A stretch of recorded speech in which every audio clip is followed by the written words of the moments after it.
നല്ല തേങ്ങ കൊത്തിട്ട് വരട്ടിയെടുത്ത ബീഫും അപ്പവും എങ്ങനെ ഉണ്ടാവും?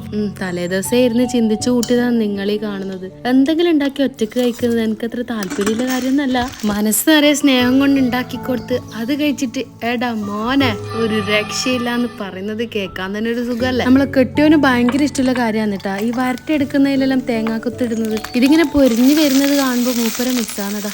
പണ്ട് ഞാൻ ഉണ്ടാക്കുന്ന ഐറ്റംസിൽ ഒരു സാധനം കുറവായ പിന്നെ എനിക്ക് കുക്ക് ചെയ്യാൻ മൂടുണ്ടാവില്ല. പക്ഷെ ഇപ്പൊ അങ്ങനെയല്ല. ചെറുതിൽ എന്റെ ഓർമ്മ പറയുകയാണെങ്കിൽ അയൽവാസിത്തെ അമ്മായി വാങ്ങുന്ന വനിത വായിച്ചു കഴിയാൻ ഞാൻ കാത്തു ആ റെസിപ്പി പേജ് മുക്കാൻ. അതിൽ ഇഷ്ടമുള്ള റെസിപ്പി നോട്ട് ചെയ്തിട്ട് ഉമ്മാന്റെ ബെഡിന്റെ ഇടയിൽ ഒരു കുഞ്ഞു ബുക്ക് ഉണ്ടാവും. അതും കൊണ്ട് പീടിയിൽ പോയാൽ എന്ത് വേണമെങ്കിലും കിട്ടും. അഥവാ എന്തെങ്കിലും ഉണ്ടാക്കി ഫ്ലോപ്പായ തെളിവ് നശിപ്പിക്കാൻ ഞാൻ എത്ര പെടാപാട് പെട്ടിട്ടുണ്ടോ അറിയോ. അങ്ങനെ എന്റെ പാചക പരിശീലനത്തിന്റെ ആദ്യ കാലഘട്ടങ്ങളിൽ കേട്ട കുറച്ച് ഡയലോഗ്സ് ആണ് നിന്നെ കൊണ്ട് പീഡിയക്കാരൻ പൈസക്കാരനായി. ഈ പിള്ളേർ കിച്ചണിൽ കയറിയ നഷ്ടത്തോട് നഷ്ടം. ഒന്നിലും ഞാൻ പതറിയിട്ട.